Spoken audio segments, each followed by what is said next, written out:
All right, example 4, what's the slope between -1, 8 and 1, 14? So remember, we figured out slope is rise over run.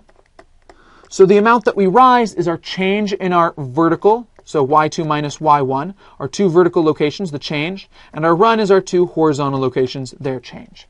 So in this case, arbitrarily, let's make this guy the second guy and this guy the first guy. No particular reason, just because, that guy came first, that guy came second. So let's look at it that way. It also makes sense because if we were to draw a picture of it, we'd have something like this, -1, 8, and then 1, 14. So it makes sense to think of this guy as the second guy and this guy as the first guy. But as we'll see in a little bit, it actually doesn't matter which one we choose first. So the slope is -1, we want to find out the slope between -1, 8 and 1, 14. So then m equals y2 minus y1 over x2 minus x1.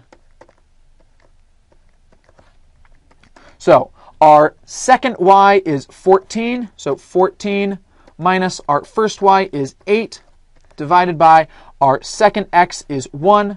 Our first x is -1. So minus -1 equals 6. 1 minus -1, those negatives cancel. We get 6 over 2 equals 3. So our slope is 3. What is the slope going to be if we switch our first and second points, right? So instead, we make this guy 1 and we make this guy 2.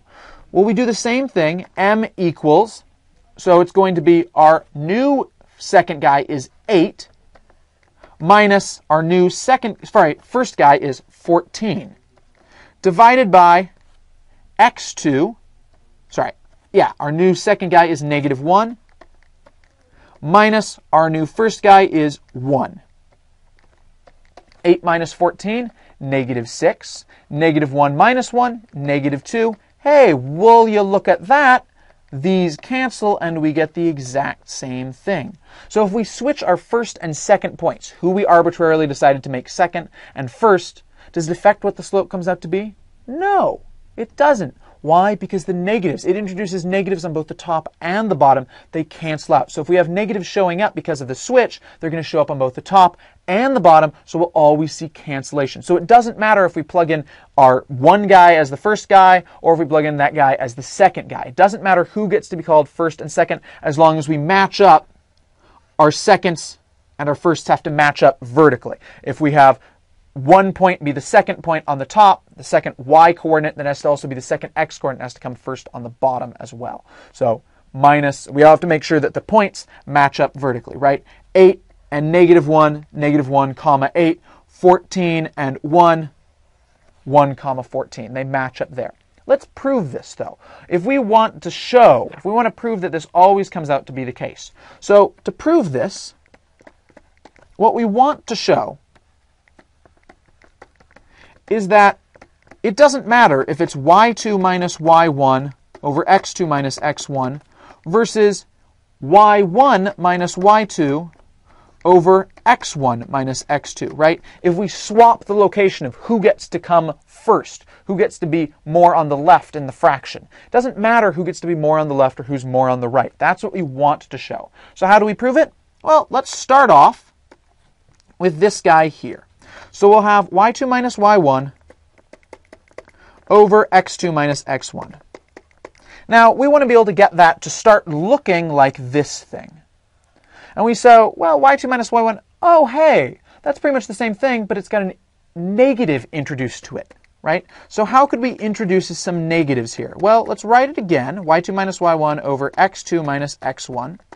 We can multiply it by 1, right? Wait, what? Well, yeah, 1, right? I can multiply anything by 1 anytime I want. You can't stop me from multiplying by 1, right? I can take any number and multiply by 1, and it has no effect. So everything is equal to just itself times 1.